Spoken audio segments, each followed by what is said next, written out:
I hope you all had a great break and are excited for our second session of the day from Treaty 6 territory.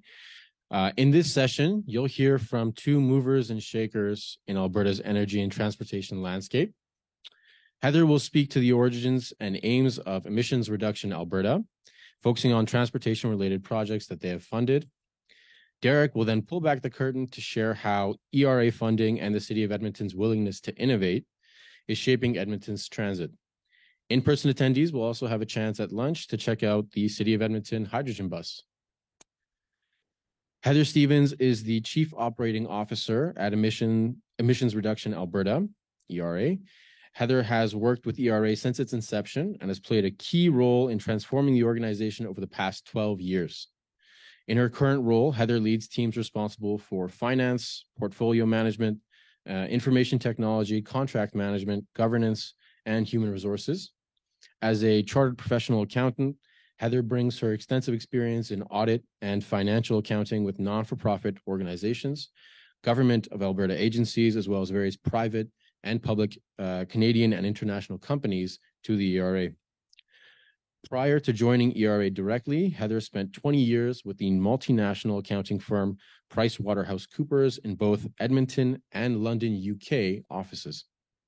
The last 9 years of which were primarily dedicated to helping establish and operate ERA, which is formerly known as the Climate Change and Emissions Management Corporation. Heather graduated from the University of Alberta with Bachelor of Science and Bachelor of Commerce degrees. Now for Heather's presentation.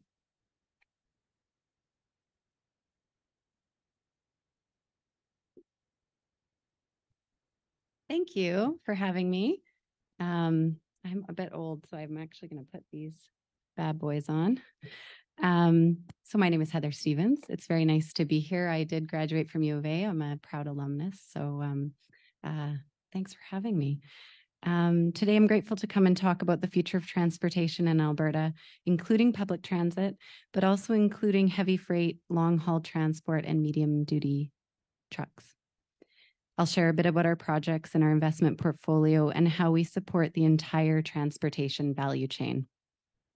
These examples and others in ERA's portfolio that are proving out technologies are helping accelerate Alberta and Canada's progress towards meeting a number of the SDG goals, including affordable and clean energy, decent work and economic growth, industry, innovation and infrastructure, sustainable cities and communities, responsible consumption and production, climate action, and partnerships for the goals.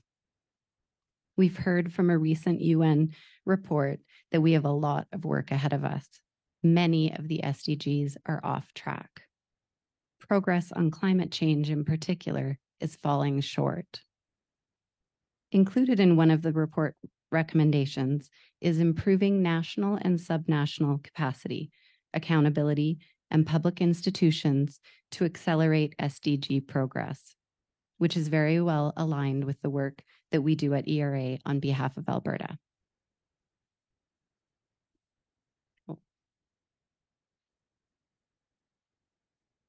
Despite the less than ideal SDG update from the UN, we have lots to be proud of in terms of the progress we're making on emissions reductions. To better understand what I'm talking about, I'd like to start by painting a picture of some of the present-day projects that have huge implications for the province and ultimately Canada and the world. This year, be prepared to see 2 long-range fuel cell electric trucks traveling on Highway 2 between Calgary and Edmonton. These zero-emission trucks will have a range of 700 kilometers, but it's more than that. It's also about the hydrogen fueling stations built to accommodate heavy-duty trucks. And it's also about Suncor Energy generating the hydrogen needed.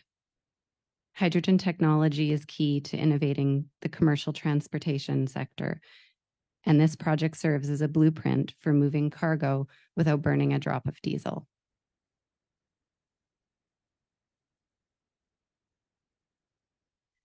Keeping on the hydrogen front, Canadian Pacific is designing and building North America's first zero-emissions hydrogen-powered locomotives, complete with 2 hydrogen production and refueling stations built by ATCO. The project will help establish Alberta as a global center of excellence in hydrogen and freight rail systems. CP is refurbishing existing locomotives, modernizing electronics, rebuilding engines, and giving them new life. This is significant if you think that CP's fleet of locomotives alone is 30,000 units. They're going from old to new. CP expects to operate all 3 of the hydrogen and battery-powered locomotives this year. Decarbonizing transportation, Canada's second largest source of GHG emissions, requires transformational changes in technologies. But once again, it's more than that. CP tapped Innisfail's Bilton welding and manufacturing to convert the 3 diesel locomotives. For Bilton, the project has the potential to grow into a new line of business. They're looking at the very real possibility of getting a significant volume of orders from CP for multiple units, not to mention the other railway companies in North America. Developing hydrogen locomotives is helping Bilton diversify. It has traditionally relied on revenues from the oil and gas sector. Imagine Innisfail being a hub for converting North America's locomotives to hydrogen powered. The environmental and economic impact is part of a big reason why ERA invested $15 million into this project. Building a hydrogen network is a significant economic opportunity. We already have the technologies to make it, to move it, and to use it. Late last year, the federal and provincial governments announced $475 million in funding for Air Products' multi-billion-dollar net zero hydrogen complex in Alberta, a first of its kind in North America. ERA had previously committed $15 million to get shovels in the ground and help the company hit specific milestones to unlock these funds. The facility will make Edmonton the center of Western Canada's hydrogen economy. It's a big win. By 2050, it's expected that the world's hydrogen economy will be worth in the range of $2.5 to $11 trillion. It could bring thousands of jobs and billions of dollars of economic activity to Alberta during the construction phase and hundreds of millions during the operational phase. This makes it an important investment area for ERA. That's why ERA has invested over $60 million in hydrogen technologies to enable a healthy pipeline of projects across the full value chain.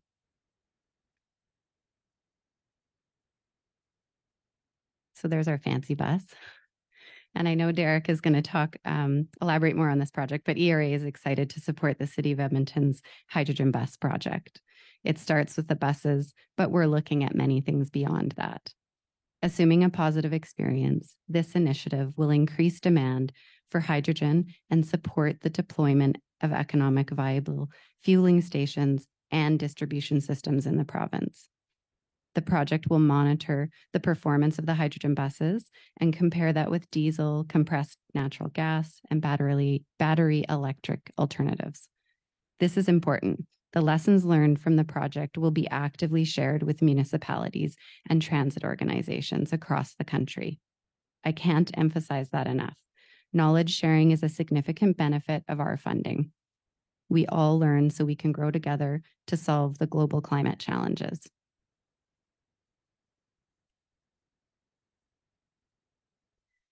So hydrogen's not our only hope. If we look towards electrification, the City of Calgary is deploying electric buses and rapid charging infrastructure. This is part of a $14 million pilot project supported by $7 million in funding from ERA. The pilot aims to test electric bus technology and evaluate the operational, economic, and environmental benefits of using electric buses. It is part of the city's Green Fleet initiative to evaluate and incorporate fully electric hybrid, and low-carbon vehicle transportation. In addition to the immediate GHG reductions through a one-time replacement of diesel buses,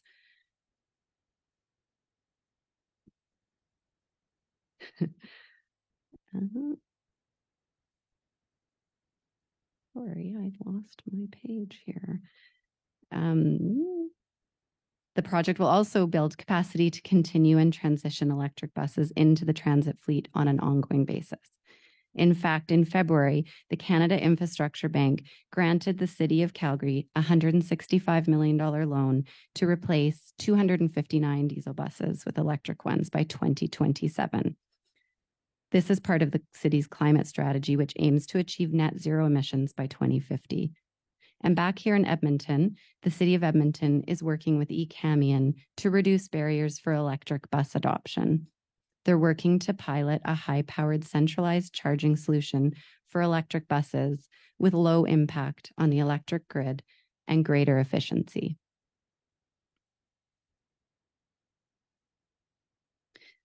So we also know that transition involves more than just heavy transport and public transit.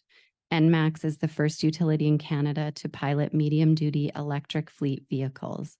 It will help them to better understand the performance of electric vehicles and how they operate in the field. The pilot is part of ENMAX's goal to electrify 35% of their mobile fleet by 2030. ERA is playing a small but integral role in this with just over $1 million in funding. So like I mentioned, our work is focused on the entire value chain. You can't ramp up electrification without a clean and reliable grid. Less than a decade ago, Alberta relied on coal for the majority of its electricity needs. This year is the first year that Alberta will be entirely off coal for electrical generation. That's 7 years ahead of the federal target. Today, the province gets over 12% of its power from wind, solar, and hydro. It's an amazing and rapid change for our province. Head down to southern Alberta on the Trans-Canada Highway, maybe Medicine Hat, Highway 3 through the Crow's Nest Pass. The landscape is dotted with wind and solar projects. In fact, ERA supported the Black Spring Ridge project. This wind farm was the first deployment of large-scale wind power in Alberta, and at the time represented the largest investment in wind energy in Western Canada. Province-wide solar generation is now at the level we didn't think we'd reach for another 10 years. ERA played a big role in the Brooks Solar 1 facility, Western Canada's first utility-scale solar project. This project paved the way for solar's rise in Alberta, and now we've got the country's largest solar facility, the Travers Solar Project, with over 1.3 million panels, and a large solar project under construction for Vulcan County hasn't even gone online yet. All this especially important as we look to prepare for the future demands from electric vehicles. Nationally, Canada has a target to reach net zero grid by 2035. Alberta wants to increase renewable power generation by 30% by 2030. While our current renewables capacity is relatively low compared to other provinces, it is among the fastest growing in the country.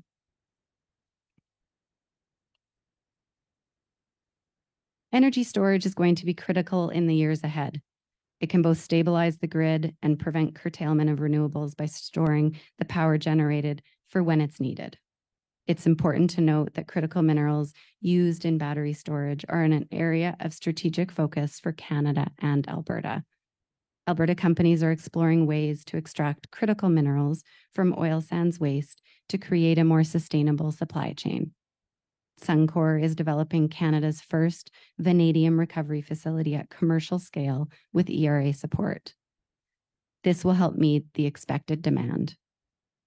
While vanadium is abundant, most of the world's supply comes as a byproduct of steel manufacturing, mostly based in China. There are only 3 primary vanadium producers globally, all 3 of which are targeting growing opportunities in the energy storage space. Global vanadium production is projected to double by 2031. Needless to say, this is a huge economic opportunity and key to enabling much needed storage solutions. In fact, the Chappice Lake Solar Storage Project, an ERA-funded project, features a vanadium flow battery. This project is especially important because Elemental Energy has partnered with the Cold Lake First Nations, giving them an equity interest. The nation will also benefit from the capacity building and employment opportunities in a new sector of strategic interest. It will also enable Cold Lake First Nations to meaningfully invest and participate in the province's transition to a clean energy economy.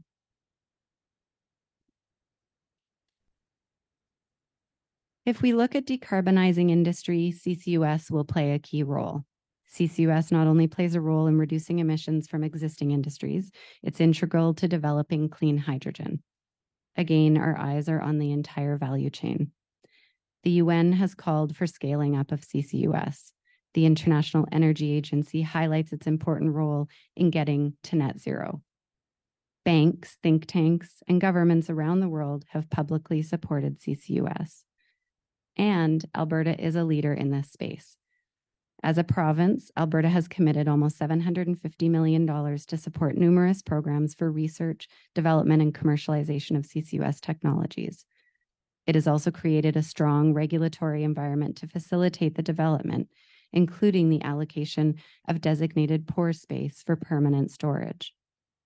Alberta's geology is one of the best places in the world to sequester CO2. The Alberta Carbon Trunk Line, located near Edmonton, is the world's largest carbon capture and storage project. The Alberta Carbon Conversion Technology Centre, seen here, is a unique facility built to research, validate, and demonstrate prototypes and mitigates the risk of CCUS technologies. To date, Shell Quest, which captures CO2 from Shell's highly productive refinery, has captured and stored over 6 million tons of CO2. These are big wins. We're providing and proving out carbon capture at an industrial scale and not just in a lab or small pilots. In fact, last summer, ERA committed over $40 million to 11 CCUS-based engineering studies that could lead to over $20 billion of capital investment if all of those facilities are built. These projects span industrial sectors, power generation, cement, fertilizer, forest products, and not just the oil and gas sector. Shown here is the Lafarge Exshaw cement plant off the Trans-Canada Highway between Calgary and Banff, familiar sight to many travelers heading into the Rockies. It's the largest cement plant in the country and has high hopes to be the first to hit net zero. Many of these projects represent the first stage of significantly larger overall project plans, which are looking to be operational by 2030. They also align with the federal government's tax credit for capital invested in CCUS projects and the Government of Alberta's carbon sequestration hub approach. Alignment is key. This investment will not only create a diverse roster of investment-ready projects, it will also support shared learnings about the economics and emission reduction potential of this critical technology. The global rallying cry for net zero is significant and growing louder. It highlights the need for us to do more. Alberta is already doing a great deal, but we need to move at faster pace.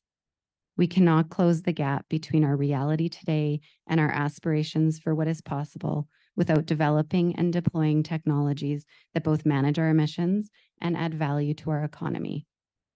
And we cannot close that gap without working together, all sectors of industry, all levels of government. We need to enhance our collaboration and align our common goals, strategies, and tactics. We need to keep innovating, keep inventing, keep investing. We need to learn from one another about what works and what does not. There are remarkably big dollars bouncing around in opportunistic spaces where Alberta is a known world leader. Moving forward together, we will keep us at the forefront and get us there faster. So most people start with their organizational outcomes, and I'm ending with them. But since 2009, ERA has worked closely with innovators, stakeholders, and provincial, federal, and global governments to support Alberta's transition to net zero. Our work is focused on reducing emissions and growing the province's economy. We invest in a diverse range of projects that accelerate the development and adoption of innovation technology solutions. We believe the only way to hit these climate targets and achieve the success is through collaboration, regardless of industry sector or level of government. We're proud of what we've accomplished so far, So in addition to the transport projects that I've highlighted, our investments are also helping put drones to plant trees in dangerous or hard to reach areas, reduce emissions from cattle through feed additives, taking advantage of our experience in drilling wells and applying it to the province's best geothermal sites to produce energy, detect methane emissions using artificial intelligence and even satellites and aircraft. In just over 10 years, ERA has committed $855 million to 245 projects. Together, they're worth $7 billion. Our funding ratio is 7-1, which is very important. Industry has skin in the game. This demonstrates that there's a market need for the technologies that we are advancing. So if they work, there's a better chance that they will be more widely commercially adopted. I'll also add our portfolio is expected to result in direct cumulative reductions of over 41 million tons of carbon dioxide equivalent by 2030 and 105 megatons when you look out to 2050. That's just the direct emission reductions. But when you look at the potential that these technologies have to reduce when they're more widely deployed in the marketplace, that number grows to over 160 megatons by 2030 and over 1 billion by 2050. So I keep saying it's an and story. We're also putting people to work. Our modeling suggests that our investments will generate over 31,000 person-year jobs by 2025 and contribute $4.6 billion to Alberta's GDP. Those numbers jump to 43,000 and $6 billion on a national level. Our investments are also accounting for over 900 million in net economic benefit of avoided climate damages, including social, health, environmental, and financial losses. Taking action on climate change, supporting the growth of jobs, and investing in innovation helps us build a better future for everyone and contributes to the SDG goal advancement. So we have the technology, people, the commitment to net zero. How do we move faster? We need to invest in our existing energy systems to ensure that they are as efficient and environmentally responsible as possible. And looking forward, we need to invest in the energy systems of tomorrow that have a place in the net zero world. We need a strong understanding of the possible pathways ahead of us so that industry can develop sound business plans. We need governments to send appropriate and consistent policy and regulatory signals. Increasing alignment and coordination across government will only help to create an environment where taking risks is easier to do. None of these elements on their own are enough. We will need all components in place for us to succeed. The good news is that many, if not most, of the key technology pathways we will need are already identified and known. Transitioning to a clean energy future is complex and will take time, but we are well on the way. It's going to take continued vision, patience, and tenacity, things we have in spades. So thanks very much, and I'm going to turn over to Derek to talk about the bus.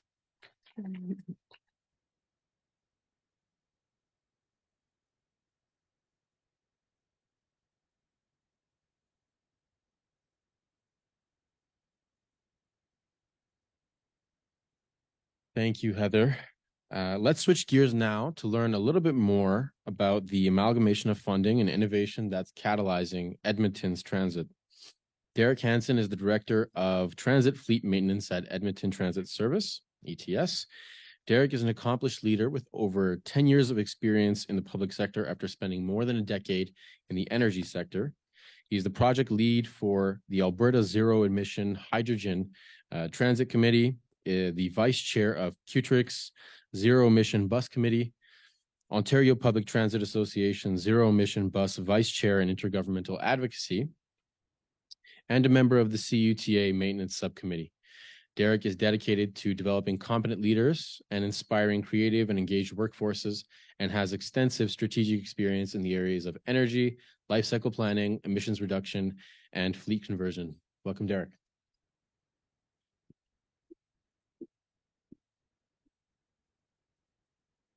Thank you very much, and good morning, everybody. It's a pleasure to be here.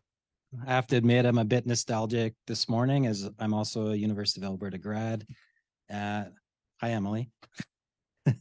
It's actually been a couple of decades since I've been in Lister Hall. So without revealing my age too much, it's really nice to be here. And as Heather mentioned, we're the beneficiaries of a couple of projects funded by the ERA. And I'm going to focus mostly on our hydrogen bus initiative. But as Heather mentioned, we also have an energy management initiative that is moving along that we'll be excited to talk about down the road as well.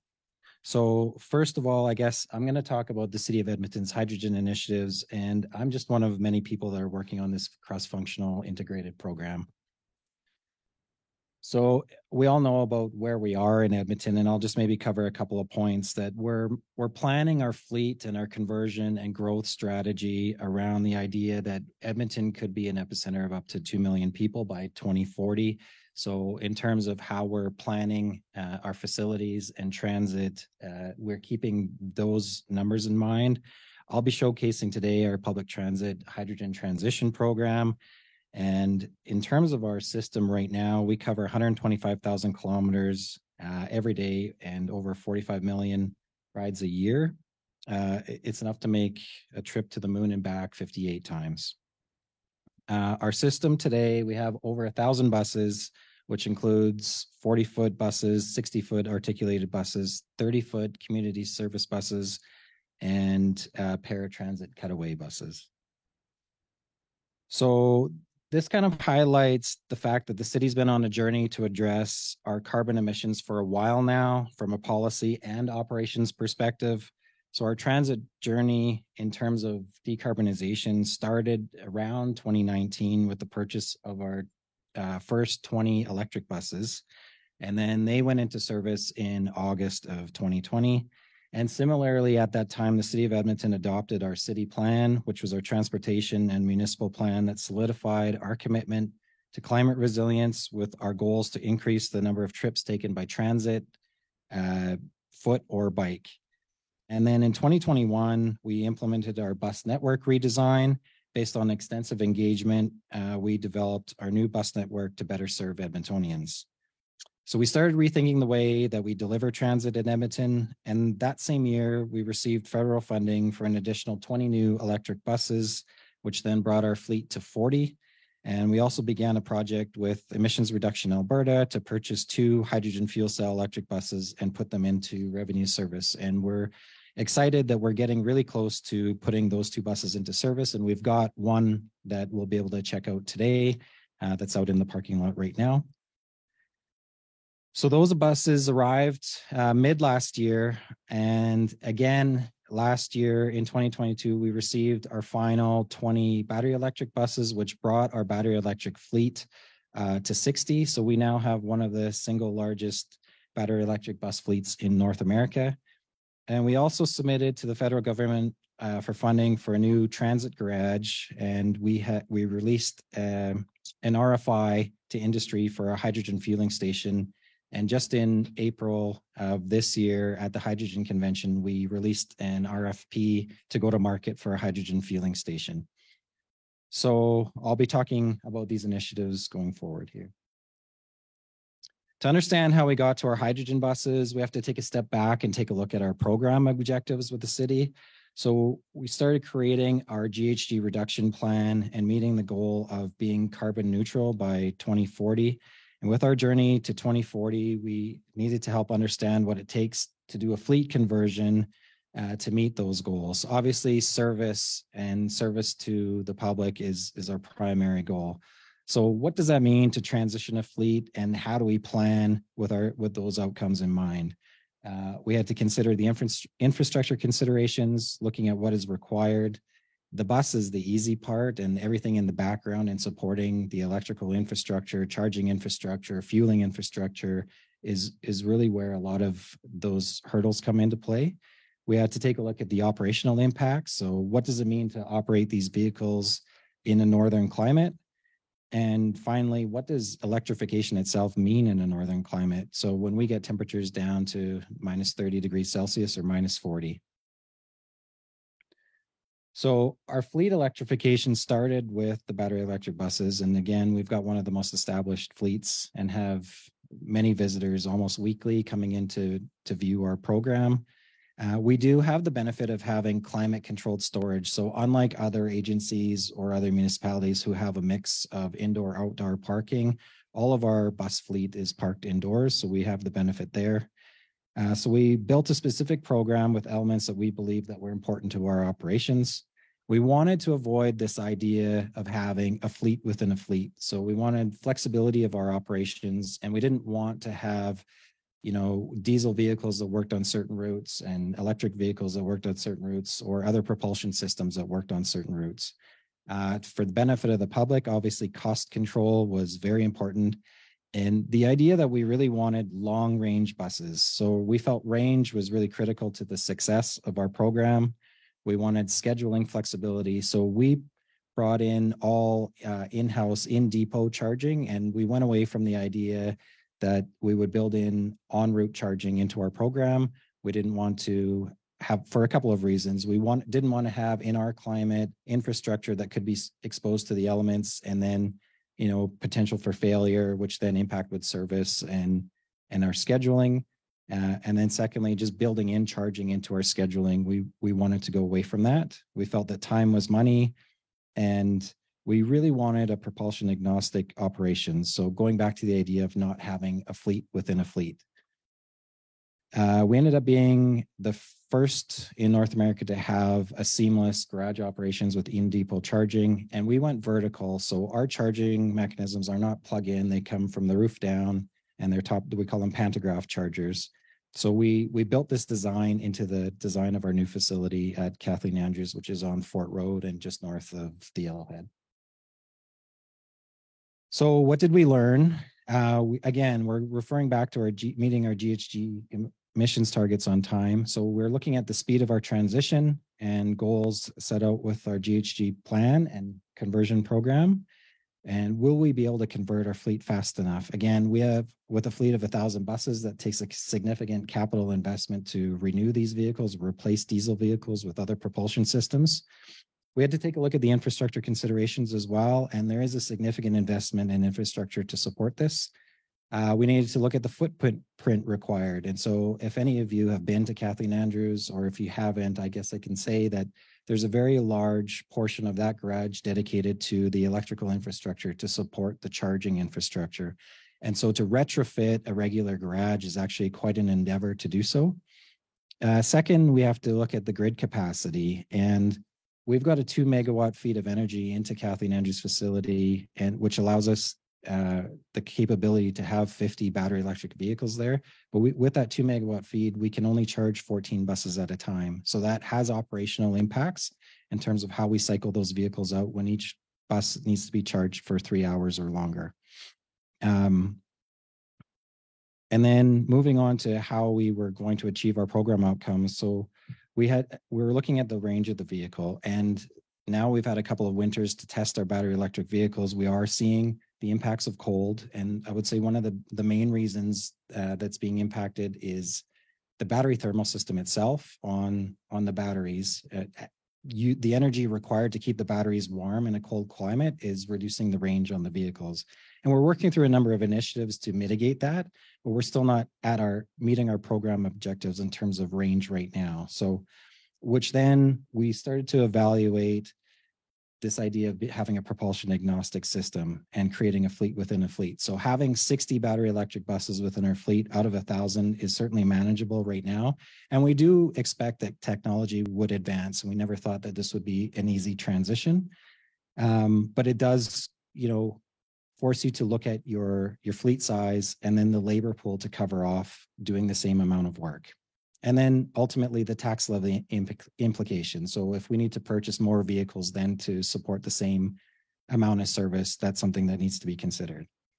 So we again took a look at the infrastructure growth, capacity, fleet diversification, and the impact that it had on the cost effectiveness of our fleet management program, and then how we would procure vehicles and infrastructure in the future and the impact on our operations.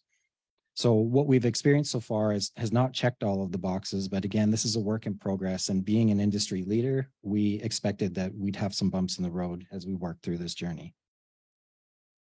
So then it brought us to the question of why hydrogen and why now?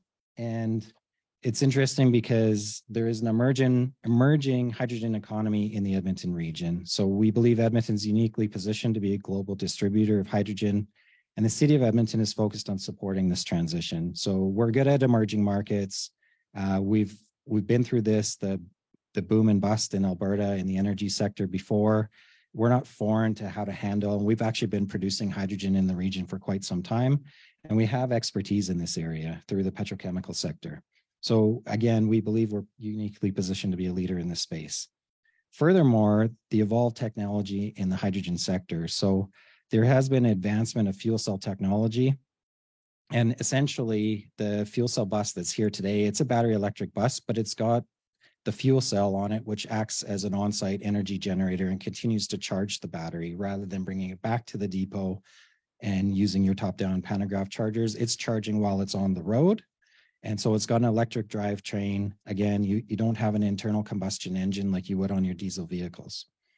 So this is not new technology, and many other agencies around North America, for example, in Oakland and in Palm Springs, they're running hydrogen fuel cell vehicles throughout their fleet right now. So we look back at our program outcomes and the hydrogen economy, how it could have the potential to help us meet our emissions reduction targets. And the hydrogen fuel cell technology can be used in transit, heavy-duty trucking, and other sectors to reduce emissions and improve air quality. And as you'll see with the bus today, the only emission out of the tailpipe is actually water or vapor. And the other thing that we're going to be doing this year is we're going to be starting a pilot testing hydrogen diesel dual fuel technology. So we'll be retrofitting 2 of our 900 buses with hydrogen dual fuel technology with a local company here and doing a direct port injection of hydrogen to reduce the emissions and diesel consumption within our diesel fleet. So here's where Heather comes in. And the Emissions Reduction Alberta Opportunity was a program that supported the development and commercialization of innovative emissions reduction technologies in Alberta. And we've certainly been a beneficiary to this. And so the Alberta Zero Emissions Hydrogen Transit Project, which I'm the project lead of, is a collaborative project where we as the City of Edmonton are project lead. However, there have been a number of tremendous partners, including Emissions Reduction Alberta, the Government of Alberta, Canada Low Carbon Emissions Fund. A significant player as well has been Transition Accelerator, providing industry expertise. H-Tech, who's provided project management and the power cubes at the fueling station. Suncor, who's supplying the fuel, AMTA, who's facilitating the Azatec project, but there's been a lot of integration with AMTA. And the folks here at the University of Alberta have been tremendous in terms of the data collection and comparing the different propulsion systems within our fleet. So Heather mentioned that there is a study ongoing right now that's studying the difference between diesel, electric, hydrogen fuel cell, and compressed natural gas. And they've been installing IoTs or data collection devices on the buses and using that data to form sort of our strategy and fleet conversion strategy going forward.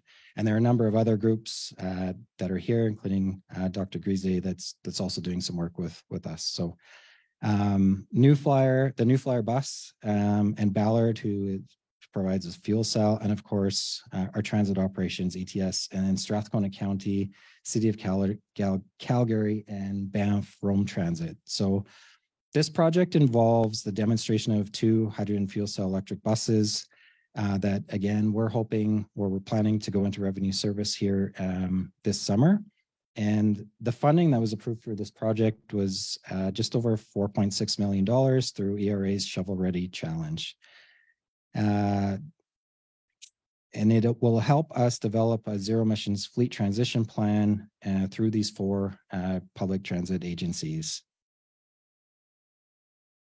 This is just an overview of the bus itself, which is the one that is here. So it is a 40-foot New Flyer Excelsior hydrogen fuel cell electric bus. It's got the 85 kilowatt Ballard fuel cell engine, and it has a range of up to 480 kilometers. And I would say that's even, it's probably got the potential to do more. We've done some initial testing, and tests are certainly showing us that even in a winter climate, this bus is going to give us the range that we've been looking for to meet our program and service requirements. So last year, when we received the bus, the primary focuses were employee training. If you can imagine, technicians that are used to working on internal combustion engines will now work on hydrogen fuel cell and fuel cell technology. There is a shift and a real training requirement and an upfitting of our skill set within our labor pool to support this program. But it's an exciting time because our technicians are generally curious people, and they're wanting to get their hands in and work on this technology. So it also involved us retrofitting an existing dormant paint booth at our Farrier garage to be able to accommodate the additional safety controls required of a hydrogen fuel cell vehicle. So we looked at our existing infrastructure, and what we saw with the paint booth, it seemed to check all of our boxes. So construction began on that in December of 2022, and that facility was fully commissioned in April of this year. So it included improvements to our ductwork, ventilation to prevent stagnant air and gas buildup and migration of gas within the building, and the installation of hydrogen detection devices with audible alarms and visual alarm signals, as well as additional ventilation requirements and some electrical upgrades to the facility.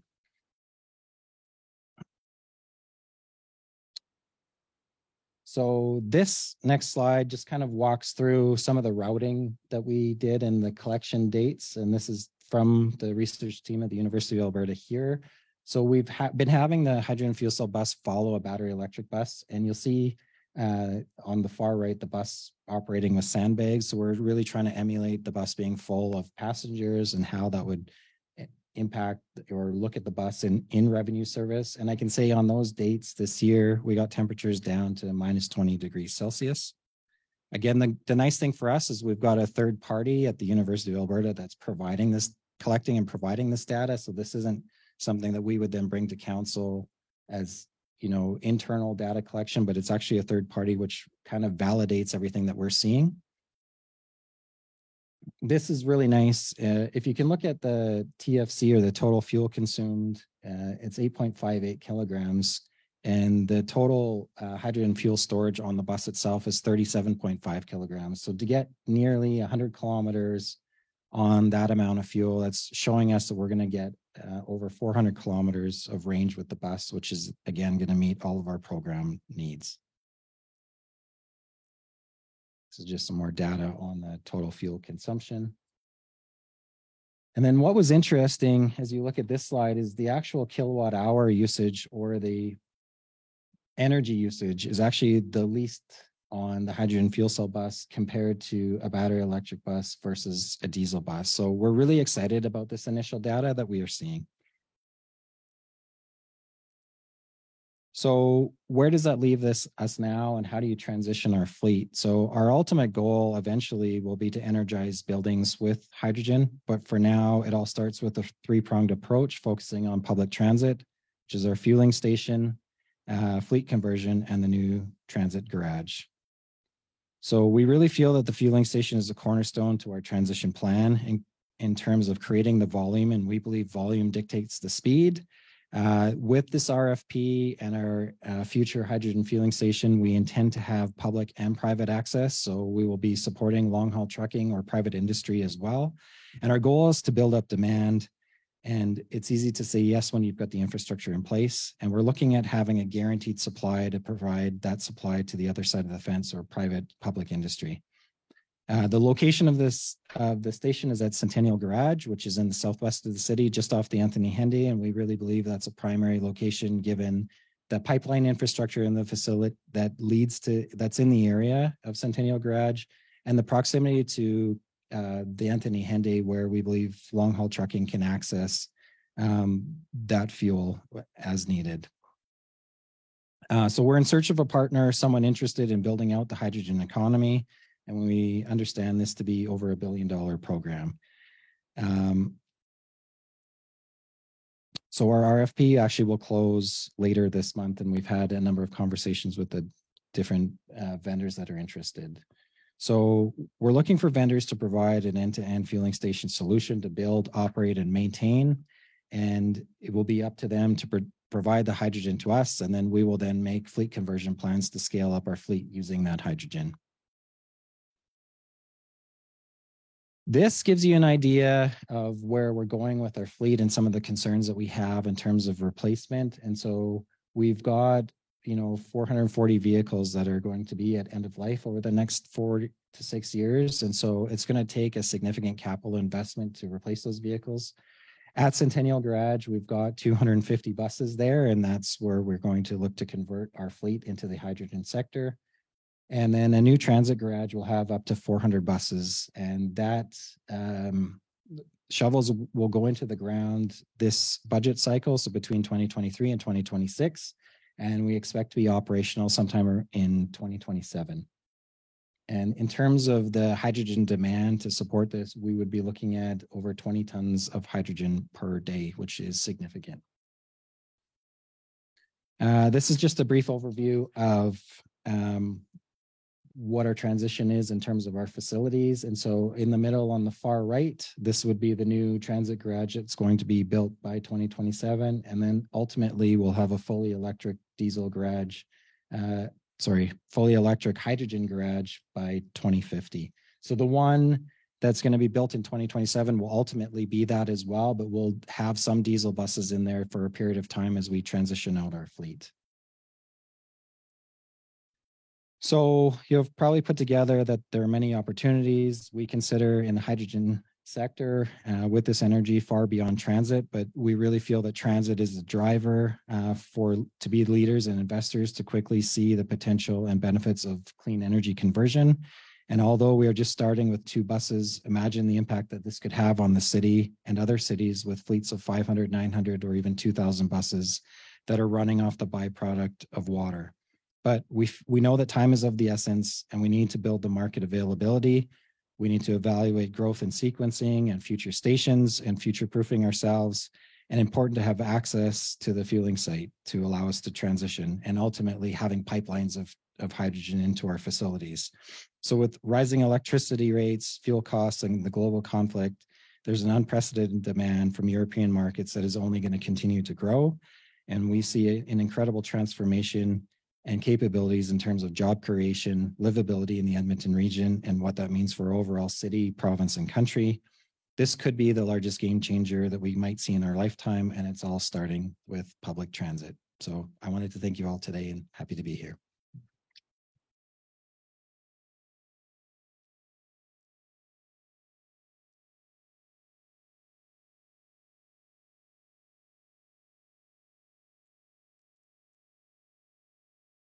Okay. Thank you again, Heather and Derek, for your presentations and for sharing a little bit more about how you're supporting innovation in transportation municipally and on a provincial scale. I mean, as a person who takes transit often, they're very exciting projects to me. We have a couple of minutes now for questions. We're looking at about 10 minutes. So if you guys want to come on up, and then we can start to get some of those questions answered.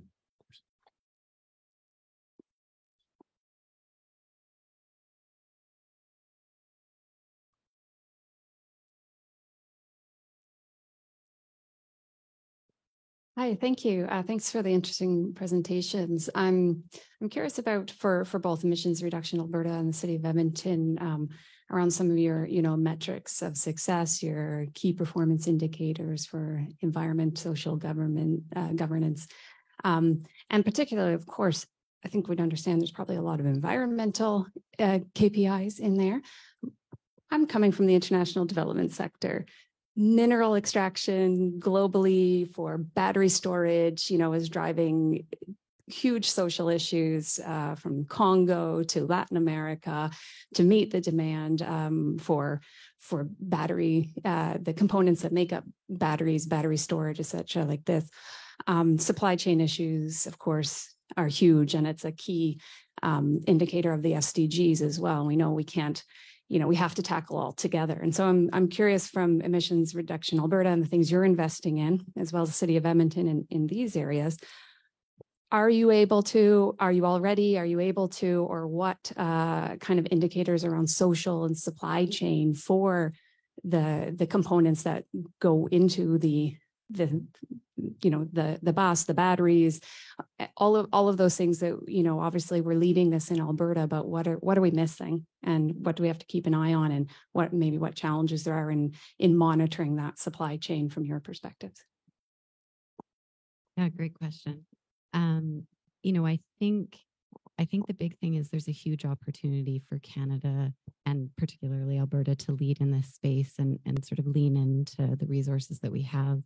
There are some technologies that I mentioned that are looking at critical mineral extraction from the resource development that's already taken place. There's also some development around carbon nanotubes and other components of electric batteries that will be produced right here using carbon capture and storage technologies as well. And I think what's really important is to try to look at that full, I mentioned it a number of times, the full value chain and supply chain being delivered in jurisdictions that have strong regulatory environment, strong policy. We care about people, we care about human rights. And so I think that is a big opportunity that Canada has to lean into, and they're working on the critical mineral strategy. But I do think that will be a big, ought to be a big push over the next few years, particularly in jurisdictions where we can make a big difference on those social issues that you've mentioned. Yeah, great question and great comments as well. And I think I would just add that we're looking for ways to reduce our carbon footprint. And so if you look at what a diesel bus produces in terms of carbon, it's about 3,000 tons of carbon over its life cycle.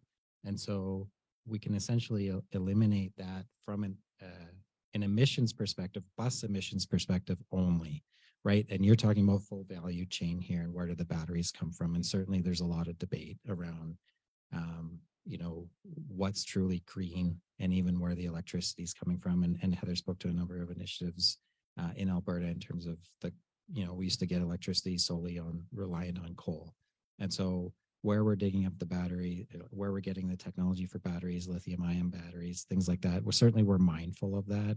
But this is giving us an opportunity to test that technology. Does it work in this climate? And are we truly having an impact in terms of what we're producing in the Edmonton region?